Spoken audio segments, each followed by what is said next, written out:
The Diamond Mine Wrestling Academy is always accepting new students. With head trainer Scott Armstrong, if you want to train to be a wrestler, referee, or manager, come on down to the Diamond Mine. Don't let your dreams stay dreams. Turn them into a reality today. Because if you want to shine, you come on down to the Diamond Mine.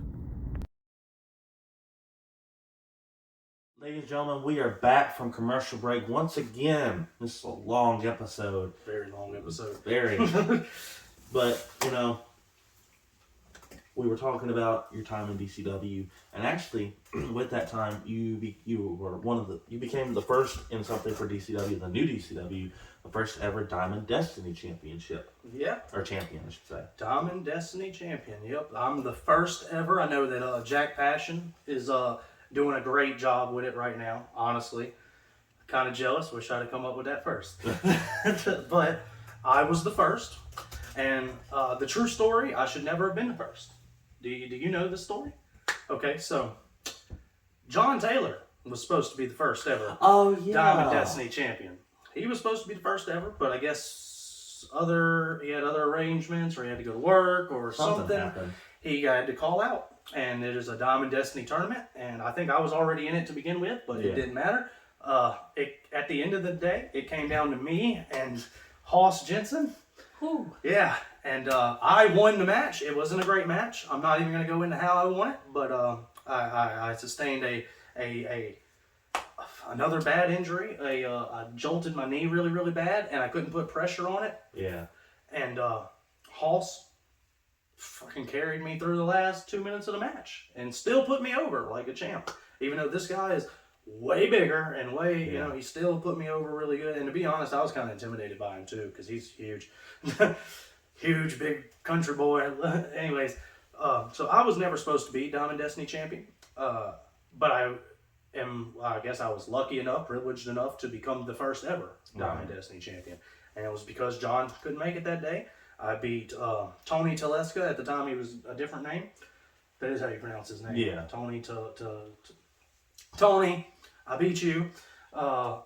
John Breslin that day. I worked John that day. I've only ever worked him once. It was that match in front of like 40 people. Yeah. There wasn't a lot of people there that day because it was a special show. It was the expo. I got the thing down there. But anyways, at the end of the show, or at the end of the match, it was my idea to do an angle with Gato, because Gato was at the time I thought he was a good friend of mine. I thought he was somebody I could trust with my opinions and my, to have my back. I spent more time with Gato in a ring than any other person on this planet in this business. That goes through AWA, previously DCW with the Gulf Coast Championship. DCW new. Dude, we've wrestled each other for Steve Hicks. Yeah. I don't even know if that counts as AWA, but it is AWA. I don't care. Dude, me and Gato go back years and years and years and years and years as opponents. Right. As opponents. Gato was awesome at first. Gato was really, really awesome to work with at first until I got to his level. And then it became competition. Right. Competition. And so I win my first... What was it? The Diamond Destiny. No, not that one. I'm talking about now. The Gulf Coast Championship. Yeah, I won my first Gulf Coast title pinning Shorty in a tag team match. Right. Okay. In this tag team match, at the time, I really thought it was an accident. It was a common mistake, happens all the time. But the more he's posted about it, the more he's insulted me with it, the more he's used it as leverage and bragged about doing it, the more I feel like he done it on purpose. You may remember, I think he tried to knock me out in that match. That way he didn't have to lose the belt. That's my opinion. Which move was it? When he did the giant flying knee and almost tried to dislocate my jaw. He thinks he knocked me out. I was on the ground, laying down, doing this. Checking my jaw just to make sure it wasn't broke. Yeah, so that knee was stiff. Yeah, he's bragged about it a million times. So it's not hard to find. Knowing him, he'll probably post about it after this interview if he sees the interview. If he watches. Yeah. Don't want to give him that much credit. Anyways, I think he went out of his way to do that to me that night.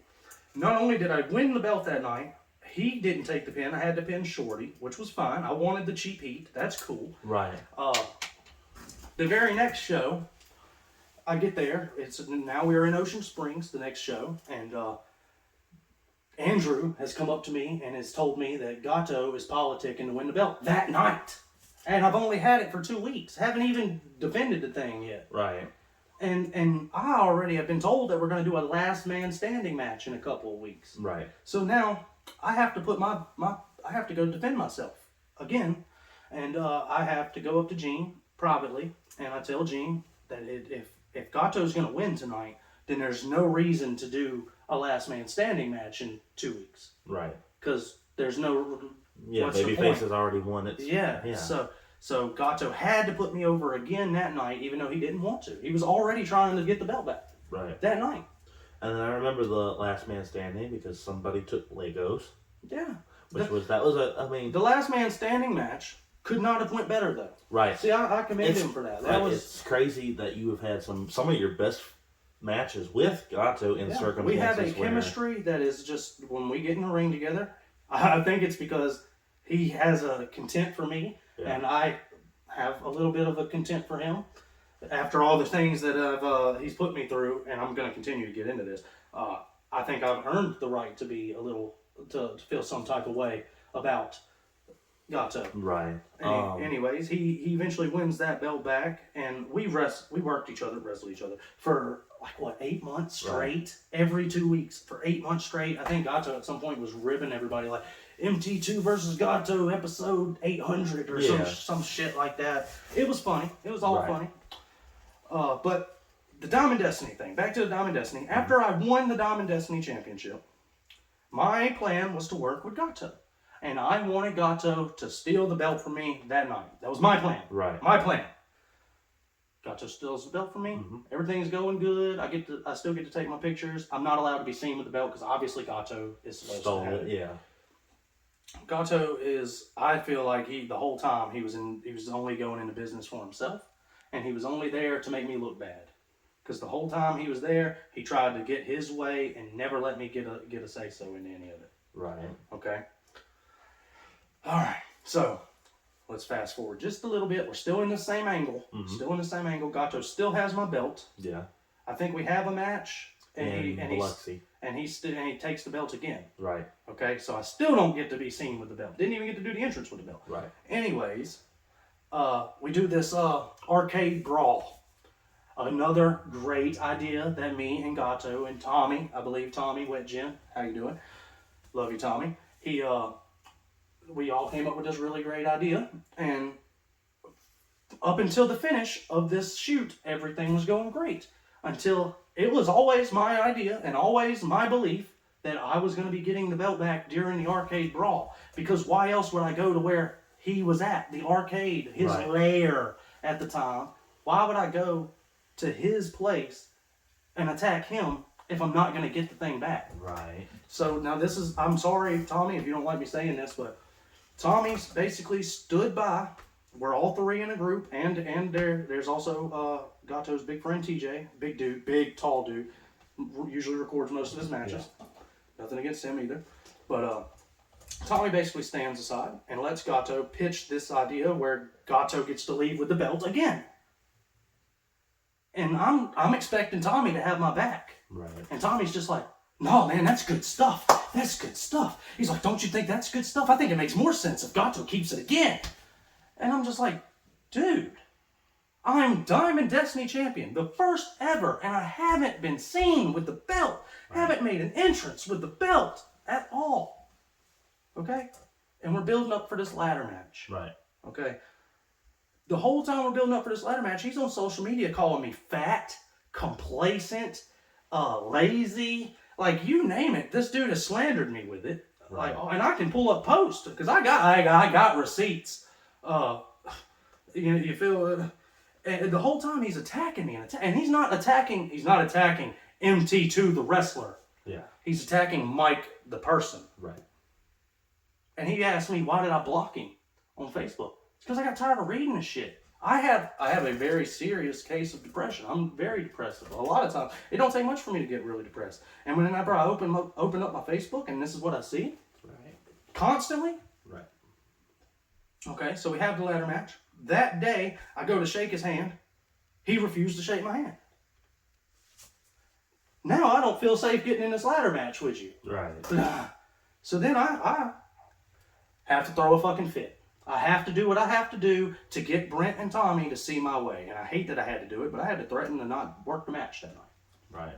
You know, that doesn't help my case, especially if you believe Rob's story.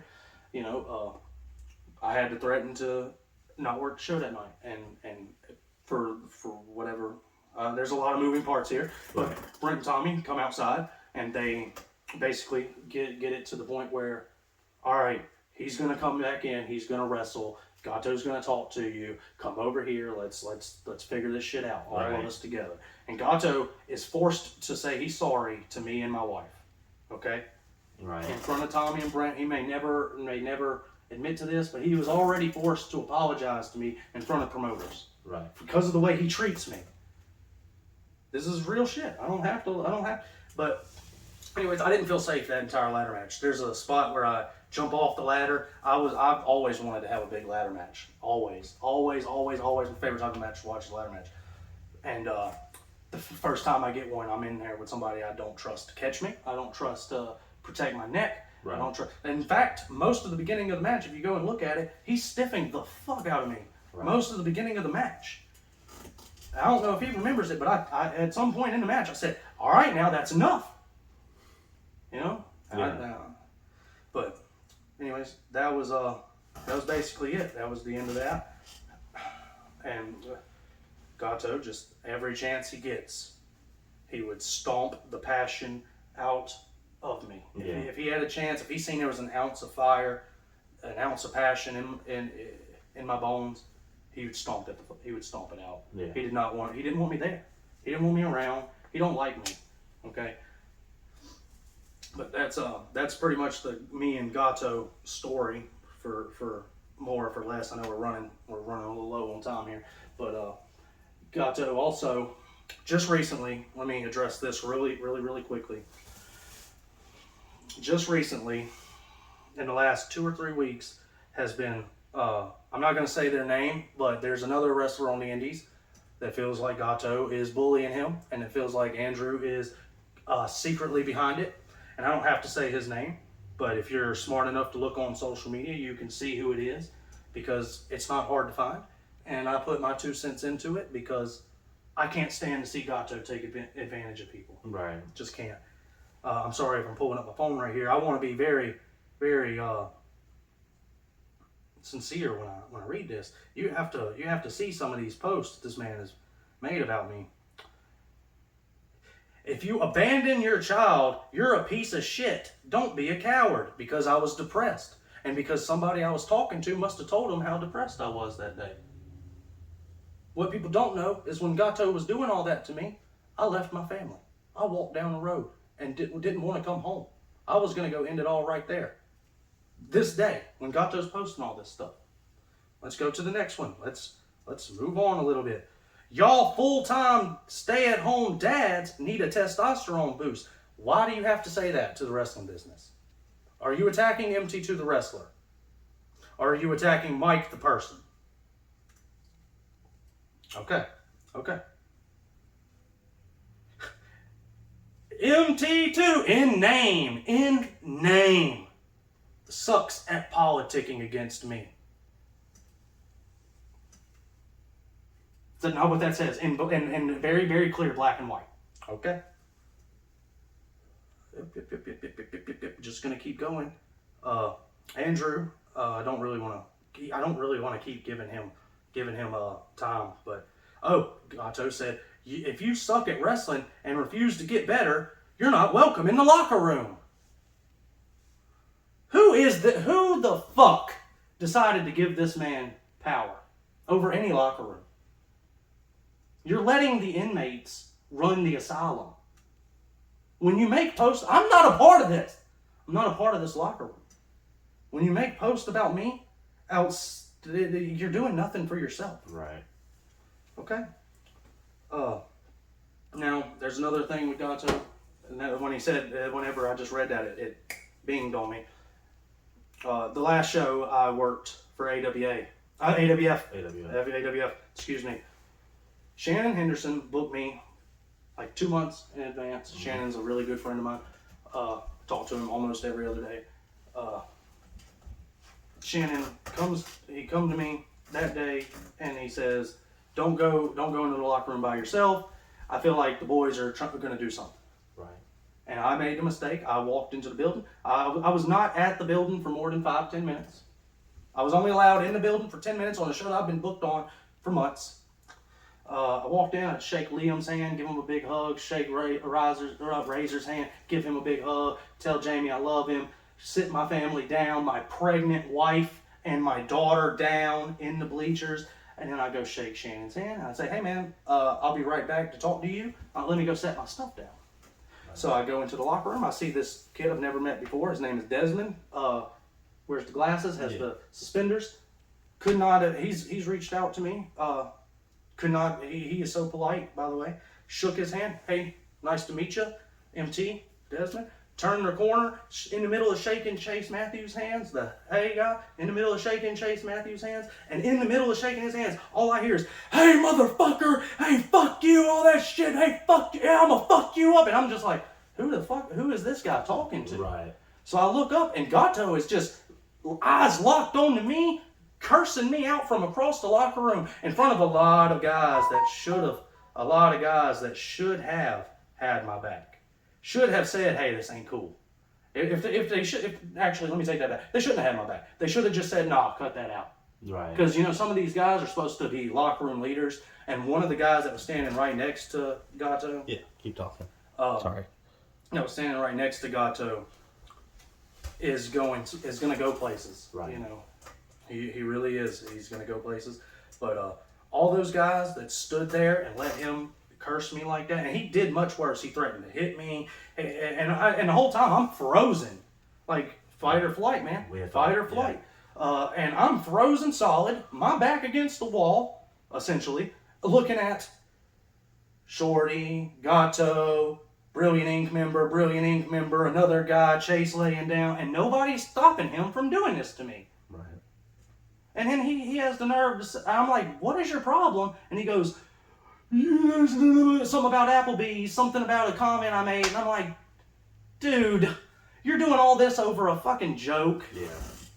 But you can do you can say all that about me that you want. But I can't joke about you throwing a bad punch in a match. Because that's what, it wasn't even in a match. It was a segment, got to blast somebody, and I thought it looked like shit, and then they said they were going to go hit up Applebee's after that. And my comment, being a smartass, my comment was, I hope they hit Applebee's harder than they hit that guy. And Gato was so pissed, and I didn't know what he was mad about that day. I swear I didn't. I swear on everything I love, I had no idea what he was mad about. Yeah. And then I didn't know that until Shannon told me later that night on the phone. But Shannon said he had words with Gato. I don't know if he did or didn't. I'm just going on hearsay with that. But yeah, that night, Gato took the opportunity for me to wrestle in front of my wife and my daughter, who loves the wrestling business. Threw me out of a locker room that he has no control over. Made me cry walking out of that locker room in front of everybody. Andrew laughing at me, everybody there, everybody's seen it. Congratulations, Gato, that's what you did to me. And I don't want to be the victim anymore. I'm not playing victim, I am the victim. I don't want to be the victim. You, Gato.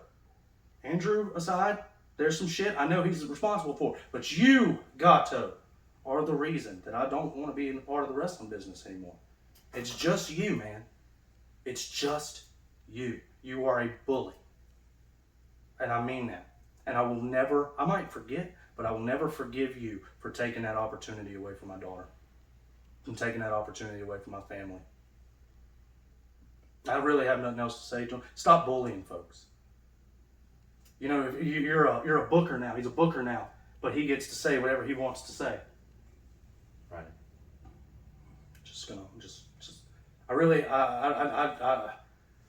I could say so much more, but I'm not. I'm just not. Because I don't want to deal with you anymore, Gato. I can't stand you. When you make posts about me at 3 o'clock in the morning when I'm changing my son's diaper, I can't stand you. Okay, so that's about all I have to say about him. Like, I really, anything, it's just going to get worse and worse and worse. And I mean, I considered him a brother and a friend at one time. A guy that I shared information with. A guy that I wanted to do business with. Right. So that's all I have to say. You can look at me and you can judge this the way you want to judge it. I'm just telling you my side of the damn story. Right. Okay? And anybody that was in that locker room can tell you that's exactly what happened. I cried and I left. I hate to have to have brought that up, but that was something we had discussed over the phone. Like, hey, I want to talk. You said I wanted to talk about this, and I said I'll give you that platform to do so. I had to. I can't. I refuse to go full scorched earth. Right. And I will, because don't take this. No, I don't take it anyway. No. If anybody from that incident, whether it be Gato, Andrew, a list of people, if they want to. Andrew wasn't in the locker room. He watched me walk out crying. Gotcha. Well, for example, if Gato wanted to come on to my show and say anything about it, I'd let him, just out of fairness and out of politeness, because it's one of those things of like... A liar doesn't mind. I mean, somebody telling the truth doesn't mind being asked questions. Right. I'll sit here and talk to you all day long. Right. Because I have no reason to lie. Right. People already have their opinions of me. They don't give a shit about this, or they do give a shit about this. So I just hope they see this, they hear it, and they see my perspective finally. Right. That's all I'm asking. You don't have to agree with my perspective. Just see it. Right. See it for what it is. Right. For what it actually is, not what they're telling you it is. Right. But let's talk about after your ladder match with Gato, you got the championship back. You got to hold the championship. Got to win. I think it was the next show that you ended up having to drop. Yeah, immediately after I finally got done with Gato, Diamond had me drop the belt. The first night I get to carry the belt out to the ring. But it was to John Taylor. And it was actually a really good match too. And I love John, and I have no problem putting anybody over for belts, despite stories you may or may not have heard. I have no problem putting anybody over for anything in the world. So. Right. But it was a good match too. I remember John's great, man. John really is. No remorse, John Taylor. Yeah. I do like me some John. Right. It's funny too, because we talked about me and Buzzsaw. Buzzsaw Benelli was also in the Marines. I didn't know that. So I was blown up, and he was the one that brought me a water after that match with Flex, where I got hurt. So Buzzsaw and John, they had a show where they were both on the same roster, and of course I'm there. I'm like, hey, Buzzsaw is a Marine, John, and it's like watching two fucking They started what unit? I was like, motherfucker, I started a fucking like watching two dogs like literally devil dogs. It is crazy. One more thing though, real quick, and I gotta mention it because it happened yesterday. Yeah. JC Stokes, good friend of mine, the old school assassin, Cotton, whatever you want to call him. He's a co-owner of AWA, and he made a post saying that all the wrestling drama should end.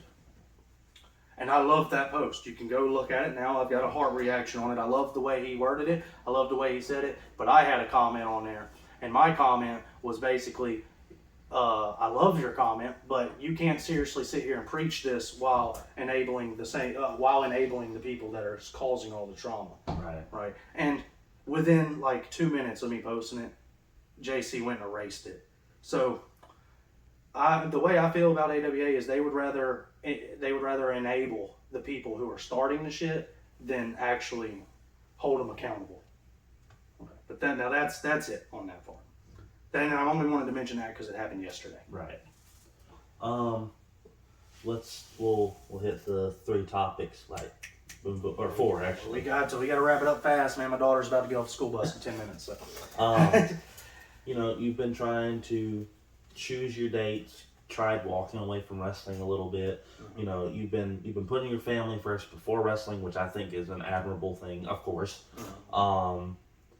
And I know that, trying to walk away has been hard. I've tried several times, especially after everything that's gone, and it eats. It's almost like a disease. It's really hard to walk away, especially when your daughter loves it so much. Right. So whenever I'm done with wrestling, I don't want to watch wrestling. I don't want to think about wrestling. And then here comes my daughter. Hey, let's watch Raw. Let's watch AEW. I love Darby Allin. Right. All these things. That my daughter, I honestly think, and I've been telling her since she could remember, that it is her destiny to grow up and beat Rhea Ripley for the belt. That is what I've been preaching to this little girl. I hope she takes it very, very serious. I hope she is the one. I don't want my son to wrestle. I want him to go do something else. But my daughter, I think she really, really loves it. I think she'll be good if she really puts her mind to it. And putting family first it's hard to do because on one hand, I, even though right in my current state, have no cardio at all, because I've been sitting at home so much, taking care of kids. I don't get to work out as much as I should, Right. or go to training as much as I should. I've been invited by Scott Armstrong, and I go train with Shannon whenever he sets his ring up down the road. He lives down the road. Excuse me. But putting family first is a decision that comes from me and Caroline, my wife. It's hard.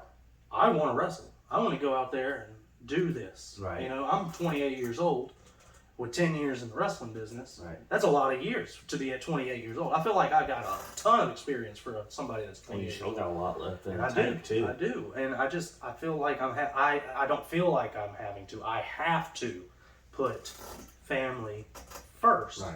Especially in this economy and everything where traveling is just, dude, I know I'm not supposed to, but you get where I'm going. Like we can't afford me to live out my dream right now. Right. And that's understandable. So, at the moment, if I do get to wrestle, if I am booked on a show outside of the little tournament that I didn't get to work on because my son was born the day or two before or whatever, I handpick all of my dates for when I want to work, for when I can have my daughter at the show. Right. That is the truth. Ask anybody else. Ask them. I reach out for my bookings. And that's why they like to hold it against me. Nobody's booking you. Yeah, that's because I reach out for my bookings. Right. So, yeah, you always put your family first. If you're somebody out there in the business that puts wrestling over family, then you're doing it wrong. And that's all I'm going to say. I mean, Stone talked about it when I first Stone talks about it all the time. I love Stone. I can't say that enough in this video. Stone got some stones anyway. He does. And he's got a mean back chop. The funny story about the one I showed you, that building that they're running, it was leaking a little bit from the rain. So when he hit me with the back chop, if it was leaking a little bit in the rain, so I just put my back in that fucking water, and I was like, oh! He'll hit you like Oh, dude. Stone and Cotton split my nipple one time. This is real, man. At an APW show, one of them chopped me, split my nipple. Like my nipple was hanging on, and I had to let it like scab back up to fix itself. That's a shoot. Stone and Cotton, JC. I don't know if we've got everything. I know we haven't really talked about. Yeah, let's talk.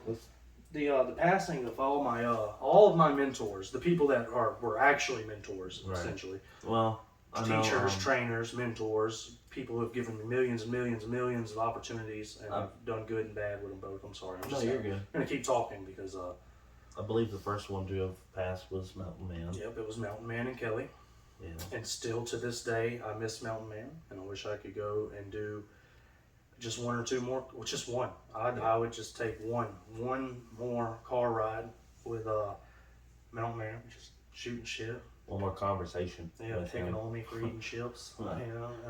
Hey, boy. Yeah, you got any more of them Doritos? Brent and I don't know if I should say this, but it's funny. So, he would always tell Brent, hey boy, you still gay? Yeah, Richard had a great sense of humor. He did. He really did, man. With him passing, it's unfortunate, but at least he left a legacy that, Richard was definitely a conflicted man, but he sure as hell knew his wrestling. I don't want to keep bringing this up, but I really would like to work one of the Mountain Man Classics, one of the Mountain Man tournaments. I don't have to win. I don't give a fuck about winning. Yeah, just as I would just like to be involved once, Yeah. so I can say I done it, Yeah. and not be shunned all the time. Yeah, I would too. I just know that in reality, Richard trained a lot of us. yeah, Richard had a lot of hands and a lot. He had a lot of hands and a lot of pies, but I mean, shit, he He trained me. He trained Cyrus. At he the trained very Kid Quick. least, he started people and pushed them in the right direction other places. So You know, and we lost Kelly too before Richard. yeah, that was. I went to Kelly's funeral. You know, I didn't know him very, very well. I only got to work with him once, but we lost Joey the Body. Yeah. Joey Barrett. Yeah, Joey Barrett. We lost Joey Goats. Joey Goats. I touched on him earlier. Great friend. Joey Goats was one of my first mentors for ring announcing, and just picked up from that. Joey, man, I cannot say enough things about Joey, and if I talk about him, I'm just going to cry. So I'm fighting tears now. Lee, General Payne. That caught me just out of nowhere. I think I was actually up at 3, 4 o'clock in the morning. Yeah, I was told about that too. And out of nowhere, I just started seeing Facebook blow up with this information. And General Payne, man, he taught me all of my chain wrestling. Yeah. Drilled it into me. Mostly him. I mean, there was others, a lot of others, but General Payne, that was whenever he got in the ring, he wouldn't train you, he would polish you. So he would get in there and he would do all the chain, all the changing holds and stuff like that. And Tiny. Oh man, my first main event in the wrestling business ever was at an APW show. It was me, Mountain Man, and Tiny versus the old school assassin, JC Stokes.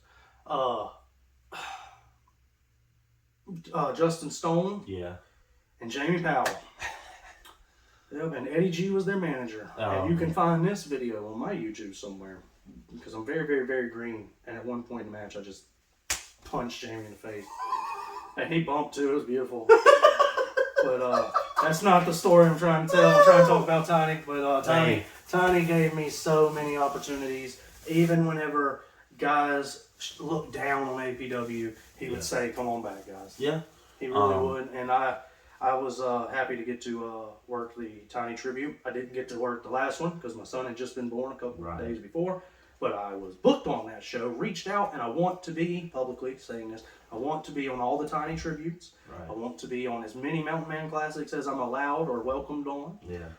Any of these shows for my mentors and my people that have reached out, or not reached out, but looked out for me. I want to be a part of these shows. I know we have one. I'm gonna plug it real quick. We have a show for Justin, who just recently passed. Yeah, it's coming up. Who's doing the show? Combat, ain't it? Combat Sport Pro. Combat. Who runs Combat? I believe it's Lucha.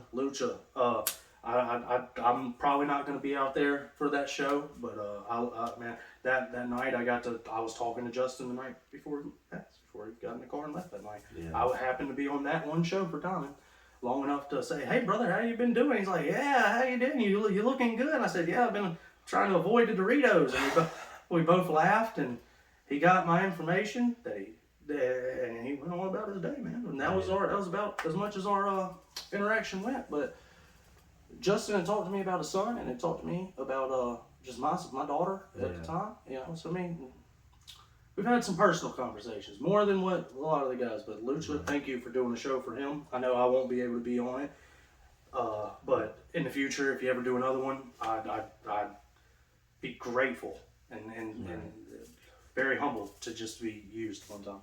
I think one of the things I wanted to also harken on is through all of the shit that you and I both went through, I wouldn't do anything else besides the wrestling business as a hobby, as a passion, as a job, whatever you want to consider it. It is one of the few things that has kept me sane through a lot of stuff. So you probably agree when I say this. I don't like wrestling.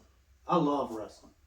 Without wrestling, my life has no purpose other than my two beautiful kids that I'm very blessed to have. But yeah, family, man. Family comes first. Love the person you're next to. Right. Hold them. When they get in the car, I know this might not sound great, but I don't like getting in cars. Cars are death traps, man. Yeah. You never know. It only takes one person. The person behind you, the person in front of you texting, you know, and you might never see the person you love again. Right. Caroline has survived a car wreck in the last 3 or 4 years, so I know firsthand. I thought I almost lost my wife that day. Right. But and just love the person, love your friends, Yeah, love your family. If you see somebody that's actually hurting, that looks like they're depressed, reach out to that person, because you never know, man. Right. You really never know. You really never know. And I'm saying this as somebody who suffers and battles depression on the daily, who has suicidal thoughts weekly. Right? This is me, and it's nothing I can change about myself. I can fight harder, which is what I try to do. But that's it. Yeah, some days I've been there too where you don't have it in you to want to fight anymore. But it's been, I've been luckily blessed with a lot of good friends and a lot of good folks to talk to and whatnot. And that, like you said, if you know anybody that you even get like a hint of like, hey, I should reach out and check on them. Because I've checked on a few people that told me later on, hey man, if you hadn't checked when you did, I don't know where I'd be. I'm in the same spot of, had I not had like Brent and Haley when I did, I would have gone. But I don't want to end on such a sour note. No, I want to say, like, you see all of the memorabilia that he has of him. Yeah, let me move this. This is the I don't remember the name of the man who came up with this. Michael Dixon. Michael Dixon. This is a comic book strip. There's me underneath Koloff. Obviously, that's great, huh? There's Mac Daddy Duds, and there's Brimstone. You got Desperado with the hat. I think my dad's, yeah. There's your dad. There's Gene. Me. Yeah, I love it. There's War King over there with his vest on. They could have done War King better than that, man. Oh yeah. I love it though. We've got all these. I hope you can see that, guys. I saw this and I about flipped out. I forgot about that. Yeah, I was on that show. I can't even remember who I wrestled that night. Cannot remember who I worked that night. That was the day my dad's arm almost got broke by Booger Brown. Really? Because he slid on him and landed on his arm, and my dad was like, holy shit. I got these old Wrestling Wow magazines from when I first broke into the business. Yeah. Brandon Nelson. Yeah, there you go. Wrestling Wow Hall of Fame. I think I bought these from Brandon. I'm in these. There's Ellie and Avery Taylor and JC Jane now. LB Hughes. See, I told you he wasn't the War King. Ryan Fury, another guy who I think the world of. I don't know if he thinks the world of me. JC Stokes, Chris Justice. I've had a good match with him before. Yes. That was some good stuff. He gave me a Bronco Buster. I'll never forget it. Chris Matthews, Cousin Elmer, Miles. There's Quarter Breed. and T-Wolf. There's Quarter Breed though. I love Half Breed and his son Ashton. Yeah. Barry Wolf. There's Perfection, Sean Black. Barry Wolf looks mean as hell. Damn. You know, he looks a lot better now though. Like, I just want to say, he looks like a world champion. Oh yeah. Like, he looks like a world champion now. In this picture, he's got long hair and stuff. Barry Wolf. Damn. We talk a lot of football whenever we're around each other. Russian Destruction, Vladimir Koloff, J.D. Jenkins. There's a guy. Yeah. My first main event was with J.D. So Jamie Powell. And there's me and my amazing bag of Doritos right there. That, by the way, that's a gimmick. I don't just eat Doritos. Walter had breakfast with me this morning. I ate hash browns and a biscuit. Come on, guys. Get with the. You know it's a work. Hey, look, I got lucky and pulled it right there. There's Mountain Man, and there's me and my bad Atari gimmick. I remember that shirt. That's fucking great. Really, really bad. That's a coloring book. The Doritos Championship belt. It's missing an end because I did a promo against Gene and I legit threw it in the trash can, and nobody went and got it out of the trash can. My God. Yeah. So I get out of the match and I'm like, "Where's all my stuff?" And they're like, "The belt's still in the trash." I'm like, "Go get my belt." I think it was your dad who went and got it or something. It was somebody. I was like, dude, go get my belt. Because I do love this. Miss Laura Miller made this for me. Oh, it's falling. But Miss Laura Miller made that for me. I am MT2, the Doritos champion. Hey, it's the only gold I got. It's cardboard. We didn't get to talk about Lost Art of Wrestling, but I was on the first 2 Lost Art of Wrestling shows. I am a forgotten thought when it comes to that. In fact, most of the people on this flyer have unfriended me or blocked me. All-Star Wrestling Alabama. This is the night I got to work Mike Jackson. It was Jamie Powell. Me and Jamie teamed up to take on Mike Jackson, and I can't remember his name, but the guy with the belt right there. A nice SCW flyer. Yeah, that's that thing right there. What year is that? 2018. Jesus. Oh, jeez, yeah. Hey, there's Schwartz. Schwartzy. Yeah, you mentioned him. I think he no-showed that show. Not think trying to be rude. Yeah, I think his car broke down. Yeah, part of he the way wasn't down on the here. show, but he's on the flyer. There's Koloff. There's me. There's Frankie Thomas somewhere. Just seen him. There he is. I like Frankie. I only got to work with him one time, but I like Frankie. He's got that Alabama gimmick. He had they say a war cry. I can't say it. It goes against my beliefs. Right. But Steve Hicks. Steve Hicks. There's the Bridge Expo. I don't want to cut us short. This is the first ever flyer that my name is even on. Wow. The New Wave from 2018. That's crazy. Yeah, very first flyer my name is even on. It's down there, and the other appearances by Holy Lord shit. Humongous and MT2, and Michael Infinger. Anyways, he was the street bandit. He was cool. I love him. I love him too. He also does an Alabama gimmick. Suncoast. There's a funny story about that I might get to tell one day. Anyways, Richard left me at the house. Well, there's a lot of stuff I could talk about, but I got to get my daughter off the school bus, man. Thank you so much. Of course, for doing man. this. Thank you for coming on here. And I do want to say one final message. I'm either never going to wrestle again, or I will wrestle again one day. And either way, I don't want any more drama. I'm done. I should never, ever, ever, ever, ever have to address this again. that's a good point. I do hope to see you in the ring again. Maybe we can get in there one day together. Oh yeah, I'd love to. When it comes to it, this is the end of the 7th interview that I've had.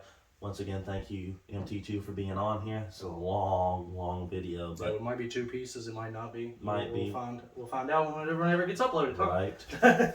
Well, hey, thank you again, and to everybody watching, good day, good night, good morning, good evening. I'll see you next time. We love you.